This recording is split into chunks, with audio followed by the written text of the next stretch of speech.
আসসালামু আলাইকুম রহমতুল্লাহি ওবারাকাতুহ। গতকাল রাতে ধানমন্ডি ৩২-এ যেই মবগুলো হয়েছে, এই মবগুলোর জন্য প্রকৃতপক্ষে কে দায়ী? এবং ১৫ই আগস্ট আল্লামা দেলোয়ার হোসেন সাঈদীর জানাজা হওয়ার কথা ছিল ঢাকায়, এবং সেই জানাজাটা ফুটতে না দেওয়া, এই দুইটা বিষয় নিয়ে আমার আজকের এই ভিডিওটি। আপনারা প্রত্যেকে জানেন যে ধানমন্ডি যে ৩২টা, যেটা শেখ মুজিবুর রহমানের বাড়ি, এই বাড়িকে ঘিরে শেখ হাসিনা বা শেখ পরিবারের অবশ্যই আবেগ রয়েছে, এবং যারা সত্যিকার অর্থে অন্তর থেকে আওয়ামী লীগ করে বা শেখ মুজিবুর রহমানকে অত্যন্ত ভালোবাসে, তাদেরও কিন্তু এই বাড়ি ঘিরে একটা আবেগ রয়েছে। কিন্তু সেই বাড়িটা কিন্তু ভেঙে ফেলা হয়েছে, যেটাকে মব বলা হয়। এখন যদি আপনাদেরকে বলি যে এই যে ৩২ নম্বর যে ভাঙা হলো, এটার জন্য কে সবচাইতে বেশি দায়ী, তাহলে নিঃসন্দেহে আপনারা বলবেন যে সাংবাদিক ইলিয়াস এবং পিনাকি ভট্টাচার্যের নেতৃত্বে এই ধানমন্ডি ৩২ ভেঙে ফেলা হয়েছে। যদি আপনারা জিজ্ঞাসা করেন যে আপনি বাংলাদেশে যতগুলো সাংবাদিক আছে, এই সাংবাদিকদের মধ্যে চোখ বন্ধ করে আপনি কাকে বিশ্বাস করবেন, তাহলে আমি আপনাদেরকে বলবো যে আমি চোখ বন্ধ করে সাংবাদিক ইলিয়াস এবং আমার দেশ পত্রিকার সম্পাদক মাহমুদুর রহমানকে বিশ্বাস করব। এতে কোনো সন্দেহ নেই। এই দুইটা ব্যক্তি কখনো নিজের স্বার্থের কাছে কখনো বিক্রি হবে না। এমনকি নিজের বাবার বিরুদ্ধেও যদি অভিযোগ থাকে, আমি মনে করি সেটা অকপটে বলে ফেলবে এবং তার সমালোচনা করা শুরু করবে। সাংবাদিক ইলিয়াসের যে দোষটা, সেটা হচ্ছে, যেটা আমি মনে করি, সেটা হচ্ছে সে তার নিজের রাগকে নিয়ন্ত্রণ করতে পারে না, এবং এই নিয়ন্ত্রণহীন তার এই রাগের কারণে সে মাঝে মাঝে এমন কিছু শব্দ বা এমন কিছু বাক্য ইউজ করে, সেটা আমার পছন্দ না। শুধুমাত্র সাংবাদিক ইলিয়াসের বিরুদ্ধে আমার সমালোচনা এতটুকুই। কিন্তু তার সততা এবং তার যোগ্যতা, এটা নিয়ে আমার কোনো সন্দেহ নেই। সে নিঃসন্দেহে বাংলাদেশের অন্যতম একজন সাংবাদিক বলতে পারেন এবং সৎ সাংবাদিক বলতে পারেন। কিন্তু পিনাকি ভট্টাচার্যকে আমি পরিপূর্ণভাবে বিশ্বাস করি না।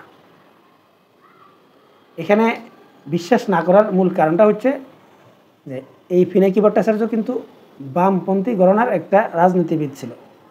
এই কারণে আমি তাকে বিশ্বাস করি না। বামপন্থীদেরকে নিয়ে আমার মারাত্মক অ্যালার্জি রয়েছে। একটা সময় এই বামপন্থীদেরকে আমি খুব পছন্দ করতাম, কারণ মনে করতাম যে এই লোকগুলো সত্যিকার অর্থে দেশপ্রেমিক। কিন্তু বাস্তব সত্য হচ্ছে এই বামপন্থীরা শুধু ইসলাম বিদ্বেষিতার কারণে তারা শেষ পর্যন্ত দেশবিরোধী কাজেও লিপ্ত হয়ে যায়।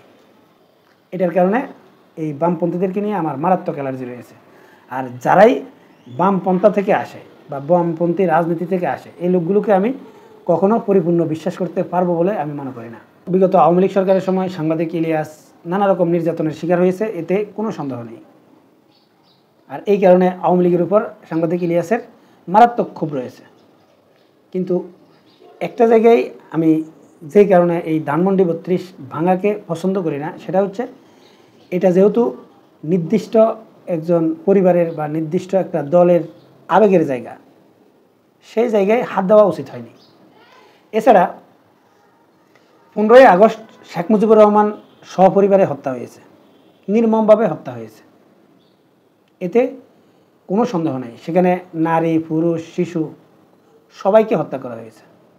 এখন শেখ মুজিবুর রহমানের দোষ থাকতে পারে বা সে অপরাধ করতে পারে, তার বিরুদ্ধে আপনি নানা রকম অভিযোগ করতে পারেন। কিন্তু যেসব শিশুরা ছিল, নারীরা ছিল, তারা কি অপরাধ করেছিল? অতএব আমি মনে করব এই ১৫ই আগস্ট যে ঘটনাটা ঘটানো হয়েছিল, এটা কোনো দিক থেকে আপনি এটাকে যৌক্তিক বলতে পারেন না। এভাবে সপরিবারে কাউকে হত্যা করা। আবার অনেকে যুক্তি দেখাতে পারেন যে এই যে শেখ হাসিনা এবং শেখ রেহানা বেঁচে থাকার কারণে বাংলাদেশের রাজনীতির অনেক ক্ষতি হয়েছে। ভাই, শেখ হাসিনা এবং শেখ রেহানার কারণে বাংলাদেশের রাজনীতির যে ক্ষতিটা হয়েছে, এটা তো ১৫ই আগস্টের কারণেও হতে পারে। যেমন সেই ১৫ই আগস্টের স্মৃতির কারণে শেখ হাসিনা এরকম কাজও করতে পারে। এখন একটা ব্যক্তি যতক্ষণ পর্যন্ত অপরাধী না বা অপরাধ করেনি ততক্ষণ পর্যন্ত তার কিন্তু সেই অপরাধ করেছে বলে আপনি বলতে পারবেন না, এবং সে অপরাধীও বলতে পারবেন না। অপরাধ করার পর সে অপরাধী হয়। অতএব নারী, শিশু যারা ছিল এরা তো নিষ্পাপ ছিল, নিরপরাধ ছিল, তাদেরকে কেন হত্যা করা হয়েছিল? এটা হচ্ছে আমার ব্যক্তিগত ওপিনিয়ন। কিন্তু প্রশ্ন হচ্ছে যেই মবগুলো হয়েছিল এই আওয়ামী লীগ ঠেকানোর নামে, এগুলো কতটুকু যৌক্তিক এবং এটা দেশ এবং জাতির জন্য এবং বাংলাদেশের ভবিষ্যৎ রাজনীতির জন্য কতটা মঙ্গলজনক? সজীব ওয়াজেদ জয় যেহেতু ঘোষণা দিয়েছিল, তার ঘোষণার পরিপ্রেক্ষিতে সেই ধানমন্ডি 32-এ পিনাকি ভট্টাচার্য এবং সাংবাদিক ইলিয়াস যদি সেটা প্রতিহতের ডাক নাও দিত, তারপরেও এনসিপি, জামাত এবং বিএনপি সেখানে অবস্থান করত এই আওয়ামী লীগ, ছাত্রলীগকে ঠেকানোর জন্য। এতে কোনো সন্দেহ ছিল না। কিন্তু আওয়ামী লীগ, ছাত্রলীগ ঠেকানোর নামে যেই মবগুলো তৈরি করা হয়েছে, এটা কি আসলেই সমর্থনযোগ্য? এবং এটা কি আসলেই অপরাধ না? যেমন কিছুক্ষণ পরপর আওয়ামী লীগ সন্দেহে, ছাত্রলীগ সন্দেহে একটা গণদোলায় দেওয়া হয়েছে এবং গণদোলায় দিয়ে তাদেরকে পুলিশে দিয়ে দেওয়া হয়েছে। এখন সত্যিকার অর্থে যদি সেখান থেকে এই ধরেন 3 জনকে এরকম সন্দেহে গণদোলায় দেওয়া হয়েছে, কিন্তু 3 জনের মধ্যে যদি সত্যিকার অর্থে একজনও যদি নিরপরাধ লোক থাকে বা সাধারণ লোক থাকে, তাহলে সেই লোকের সাথে সেটা কত বড় চরম অন্যায় হবে। এছাড়া ধানমন্ডি 32-এ আওয়ামী লীগ সেখানে যাওয়ার কথা এবং গিয়ে তারা শোক পালন করবে এবং শোক পালনের অনুষ্ঠান করবে। কিন্তু যেহেতু ধানমন্ডি 32 আগেই বিএনপি বা ছাত্রদলের দখলে চলে গেছে, তাই সেখানে আওয়ামী লীগ উপস্থিত হতে পারবে না, এটা নিঃসন্দেহে সবাই বিশ্বাস করে। কারণ এই আওয়ামী লীগের বিরুদ্ধে এখন শুধুমাত্র বিএনপি, জামাত, এনসিপি তা না, এখানে পুলিশ প্রশাসন থেকে শুরু করে পুরো রাষ্ট্র। অতএব সেখানে আওয়ামী লীগের লোক অবস্থান করতে পারবে না, এটা আওয়ামী লীগের প্রত্যেকটা লোকে জানে। এবং সেখানে যেই সব দলের নেতাকর্মীরা অবস্থান করছিল তারাও বিশ্বাস করতো যে এখানে আওয়ামী লীগ আসবে না। কিন্তু তারপরেও আওয়ামী লীগ সন্দেহে কেন এই লোকগুলোকে মারধর করা হয়েছে? এখন এখানে কেউ প্রমাণ দেখানোর চেষ্টা করেছে যে 2 জনকে মারধর করা হয়েছে, এটা নাকি সে হোয়াটসঅ্যাপ নাকি জানি ইমোতে সে কাকে পাঠিয়েছে বা ভিডিও কল পাঠিয়েছে। কিন্তু বাস্তব কথা হচ্ছে সেটা সে তার বন্ধুবান্ধব বা কেউ কিছু জিজ্ঞাসা করলে তাকেও বলতে পারে, বা সে সেখানে আওয়ামী লীগের একজন গুপ্তচরও হতে পারে। কিন্তু সে সেখানের খবর নিতে যাওয়া, এটা কি বড় অপরাধ বা এটা অপরাধের মধ্যে পড়ে?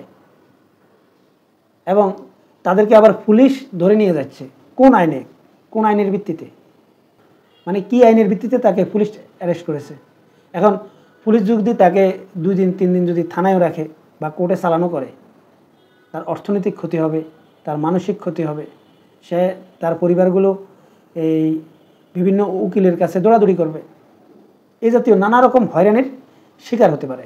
যেমন গতকাল আপনারা দেখেছেন যে এই আওয়ামী লীগ বা ছাত্রলীগ সন্দেহে ছাত্র শিবিরের ঢাকা কলেজের একজন পোস্টধারী একজন নেতাকে গণদোলায় দিয়েছে। সেই ভিডিওটা আপনারা একটু দেখে আসেন। আমি বাংলাদেশ ইসলামী ছাত্র শিবির ঢাকা কলেজের প্রশিক্ষণ বিভাগ সম্পাদক। আচ্ছা ভাই, আপনাকে কি বলে তারা মারধর করলো? আমাকে তারা বলছে আমি নাকি আওয়ামী লীগ করি। তারা হচ্ছে এখানে, আমি কারো পলিটিক্যাল পরিচয় জানি না। না না আমি বলি ভাই, আমি বলি আমরা যখন এখানে আসছি আমরা আপনাকে সেভ করছি না ভাই? আমাকে কেউ সেভ করে নাই। নো, আমি পুলিশ প্রশাসনকে বারবার রিকোয়েস্ট করেছি, প্লিজ আপনারা এখানে আসুন, কথাটা শুনুন আমার। তারা আমার কথা শুনে নাই ভাইয়া, আমাকে আঘাত করছে। এই ভিডিওটা দেখার পর আপনাদের কি মনে হলো? সত্যিকার অর্থে সেখানে যে মবগুলো করা হয়েছে, এই মবগুলোতে যে সাধারণ মানুষ মবের শিকার হয়েছে এটাই প্রমাণ। এবং সেখানে যাদেরকে বা যাদের উপর এই মবগুলো করা হয়েছে তারা কিন্তু নির্যাতনের শিকার হয়েছে এবং তারা জুলুমের শিকার হয়েছে। এখন এই ছেলেটা যদি সত্যিকার অর্থে ছাত্র শিবিরের পদধারী নেতা না হতো, তাহলে তাকেও ছাত্রলীগ বা আওয়ামী লীগ হিসেবে মানুষ চিহ্নিত করে নিত। বাস্তব সত্য হচ্ছে অপরাধ দিয়ে অপরাধকে শেষ করা যায় না। আপনি অপরাধকে শেষ করতে হলে ন্যায় বিচার করতে হবে, ন্যায় বিচার প্রতিষ্ঠা করতে হবে। এখন আওয়ামী লীগ যে এই জাতীয় অপরাধ করেনি আমি সেটাও বলবো না। যেমন দেলোয়ার হোসেন সাঈদীকে রাষ্ট্রীয়ভাবে কিভাবে ফাঁসানো হয়েছে এটা প্রত্যেকেই জানেন, কিন্তু তার মৃত্যুর পর তার সমর্থকরা ঢাকায় একটা জানাজা পড়তে চেয়েছে। তখন এই ঢাকা শহরে বিশৃঙ্খলা তৈরি হবে এই অজুহাতে ঢাকা শহরে জানাজা পড়তে দেওয়া হয়নি। এমনকি ওনার লাশ দাফন থেকে শুরু করে ফিরোজপুরে নেওয়া থেকে শুরু করে নানা রকম যেই কর্মগুলো করেছিল আওয়ামী লীগ সরকার, এটা কিন্তু মারাত্মক অপরাধ করেছে। এখন আওয়ামী লীগ সরকার অপরাধ করেছে বিদায় আপনিও অপরাধ করবেন বা তার চাইতে আরও বেশি জঘন্যতম অপরাধ করবেন, সেটা তো হয় না। সাংবাদিক ইলিয়াস এবং ফিনাকি ভট্টাচার্যকে আমি যথেষ্ট জ্ঞানী লোক মনে করি, কিন্তু ধানমন্ডি ৩২ ভেঙে ফেলা এবং এই যে গতকাল যে মবগুলো সংগঠিত হয়েছে এই দুইটা জায়গায় আমি তাদেরকে অবশ্যই অপরাধী মনে করব। কারণ হচ্ছে তারা যেহেতু এটাকে প্রতিহত করার ডাক দিয়েছিল বা জনগণকে আহ্বান করেছিল সেখানে যাওয়ার জন্য, এখন সেখানে গিয়ে তাদের এই অনুসারীরা কিভাবে আওয়ামী লীগকে ঠেকাবে সেটাও কিন্তু তাদের বলে দেওয়া উচিত ছিল, যাতে এই জাতীয় মব কালচার যাতে তৈরি না হয়, কিন্তু তারা সেটা উল্লেখ করেনি। আর এই কারণে এই মবগুলো তৈরি হয়েছে। এখানে অনেকেই বলতে পারেন এটা এই ছাত্রদলের কাজ বা বিএনপির কাজ। বাস্তবিক অর্থে এখানে বিএনপিও আছে, জামাতও আছে, এনসিপিও আছে, সবাই ছিল। আর বিএনপির সব লোক যে ফিনাকি ভট্টাচার্যকে খারাপ মনে করে সেরকম না, আবার জামাতের সব লোক যে ফিনাকি ভট্টাচার্যকে ভালো মনে করে সেরকম না। এখানে সব দলের লোকে ছিল, কিন্তু যেহেতু এই ধানমন্ডি ৩২কে নিয়ে ফিনাকি ভট্টাচার্য এবং সাংবাদিক ইলিয়াস আগ্রহ দেখিয়েছিল এবং এটাকে তারা আগ্রহের সাথে নিজ দায়িত্বে এটাকে প্রতিহত করার নেতৃত্ব দিচ্ছিল, তাহলে এই মবগুলো যাতে না হয় সেই দিকে তাদের নজর দেওয়া উচিত ছিল না, বা সেই দিক নির্দেশনা না দিয়ে তাদেরকে সেখানে কেন পাঠানো হয়েছে। তাই আমি মনে করব এই মবগুলোর জন্য এই ফিনাকি ভট্টাচার্য এবং সাংবাদিক ইলিয়াস দায়ী। আশা করছি সাংবাদিক ইলিয়াস এবং ফিনাকি ভট্টাচার্যরা ভবিষ্যতে এই জাতীয় কর্ম করার সময় অবশ্যই তাদের অনুসারীদেরকে এরকম দিক নির্দেশনা দেওয়া উচিত, যাতে কোনো সাধারণ ব্যক্তি বা সে যদি আওয়ামী লীগও হয়, সে যদি অপরাধের সাথে যুক্ত না হয়, তার উপর কোনো যাতে মব তৈরি না হয়। সম্মানিত দর্শক, আশা করছি আমি কি বোঝাতে চেয়েছি বুঝতে পেরেছেন। জাযাকাল্লাহু খাইরান।